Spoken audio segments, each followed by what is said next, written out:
Bonjour tout le monde. Dans cette vidéo, on a présenté comment installer Kali Linux sur VirtualBox et certaines commandes très importantes dans le réseau. Alors je commence avec l'installation. En première chose, on a téléchargé une image ISO de Kali Linux et téléchargé VirtualBox. Mais maintenant, moi je n'explique pas comment faire ça parce qu'il y a beaucoup de vidéos sur YouTube qui expliquent ça. Alors je commence avec l'installation de Kali Linux.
Maintenant, on va passer à la commande ping.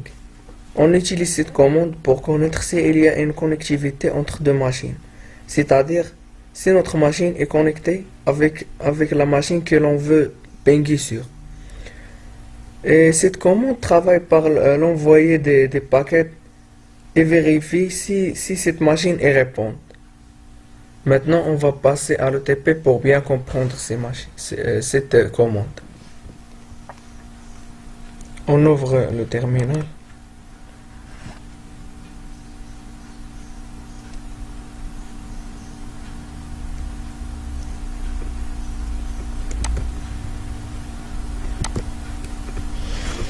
On tape le nom de la commande et l'adresse de la machine que l'on veut pinguer sur.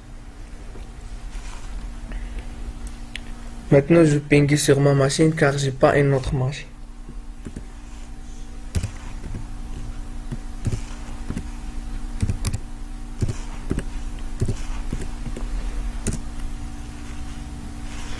Et voilà, il y a une connectivité entre les deux machines. Et comme vous voyez, la machine continue à pinguer sans arrêt. Donc je dois cliquer sur CTRL plus C pour arrêter. Et pour éviter ce problème, on utilise une syntaxe qui est la suivante. Le nom de la commande, -C et le nombre de pings que nous choisir. Moi je vais choisir 5 pings. Et l'adresse de la machine.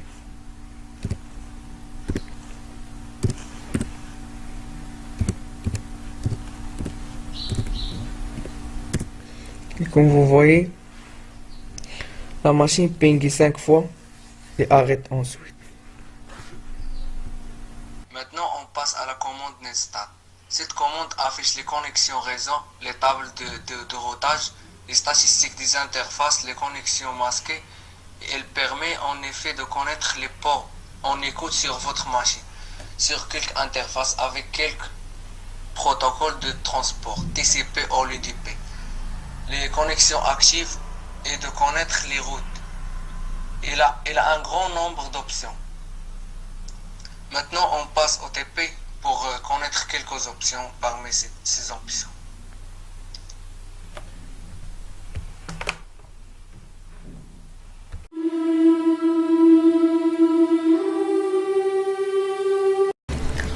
Pour voir les connexions actives, on écrit netstat-nt et voilà. Et pour voir les ports ouverts, on écrit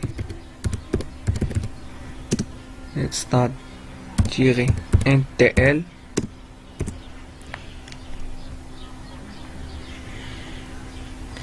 On peut aussi vérifier s'il existe une route par défaut.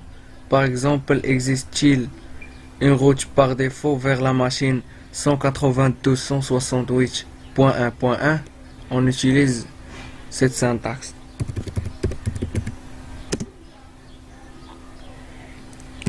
Ouais. -nr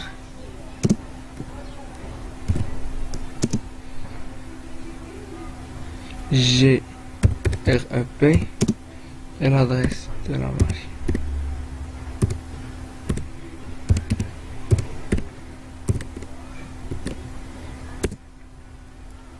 Il n'existe aucun.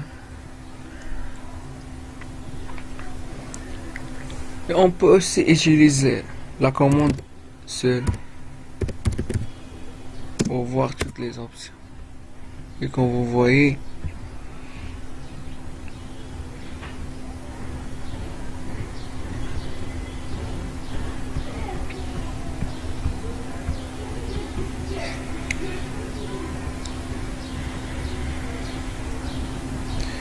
il y a aussi des autres options, par exemple -A, énumérer les ports en cours d'utilisation ou ceux qui sont écoutés par le serveur, et l'option -E donne les informations sur les interfaces réseau.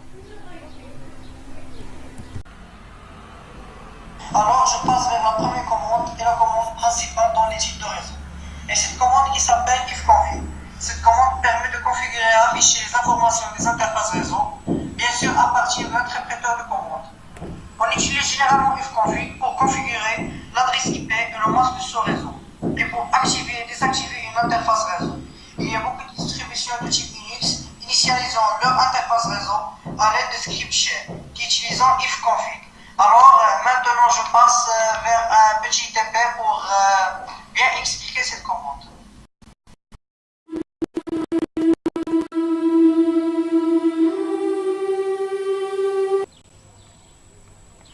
Voilà, comme vous voyez, moi dans Kali Linux, je lance le terminal et je tape ifconfig. Le terminal affiche des informations sur la carte réseau. Ça c'est le nom de la carte réseau. L'adresse IP version 4. Netmask, ça veut dire le masque réseau. Broadcast et l'adresse IP version 6. Et l'adresse MAC. Et dans cette partie, l'ensemble des opérations qui fait dans la porte ETH0. Il y a notre utilisation de la commande ifconfig. Ifconfig permet de changer l'adresse IP et le masque réseau. Alors, comment faire ça? Je tape ifconfig plus le nom de la carte réseau, dans ce cas ETH0, plus la nouvelle adresse IP 192.165.1.10. Pour vérifier est-ce que l'adresse IP change ou non, je tape ifconfig. Alors comme vous voyez, ça c'est la nouvelle adresse IP. La même chose pour changer le masque réseau, je tape ifconfig plus le nom de la carte réseau plus netmask et je tape la nouvelle masque réseau. Par exemple 255.255.255.0. Pour vérifier est-ce que le masque réseau change ou non, je tape ifconfig. Voilà, comme vous voyez, ça c'est la nouvelle masque réseau. Ifconfig aussi permet de changer l'adresse MAC. Je tape sudo plus ifconfig plus le nom de la carte réseau plus l'argument HW plus ether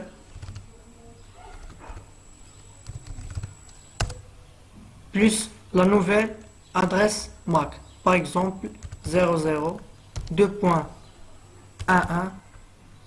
2.44 2.AA 2.BB 2.CC. Pour vérifier ce que l'adresse MAC change ou non, je tape ifconfig. Voilà la nouvelle adresse MAC. La commande nmap, c'est une commande qui permet de scanner un réseau ou juste une adresse IP dans ce réseau ou pour scanner un domaine. Alors je passe vers un petit travail pratique pour bien expliquer cette commande.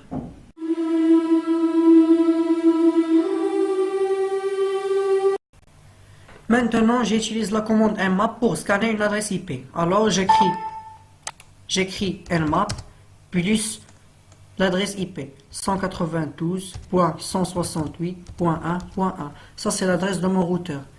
Je clique Entrée. Je vais attendre certaines secondes. Alors, ça c'est le port, l'état de port, et ça c'est le service qui utilise dans ce port. Par exemple, le port 80, l'état Open, le service qui utilise dans ce port HTTP. La même chose pour scanner un domaine. J'écris nmap plus le domaine. Par exemple, www.google.com. Je vais attendre certaines secondes selon la vitesse de l'internet. Voilà. Ça c'est le port. Ça c'est l'état de port. Et ça, c'est le service qui utilise dans ce port. Par exemple, le port 80, l'état Open, service qui utilise dans ce port HTTP. Ethercap est une suite d'outils pour les attaques par man-in-the-middle sur un LAN. Pour ceux qui n'aiment pas la ligne de commande, il est fourni avec une belle interface graphique. Ethercap est capable d'accomplir des attaques sur le protocole ARP pour se positionner en tant que man-in-the-middle. Une fois placé en tant que tel, il permet d'interfacer et de remplacer et de supprimer des données dans une connexion, de découvrir des mots de passe pour des protocoles comme FTP, HTTP, POP, SSH1, etc. Je passe vers un petit TP pour bien expliquer cette commande.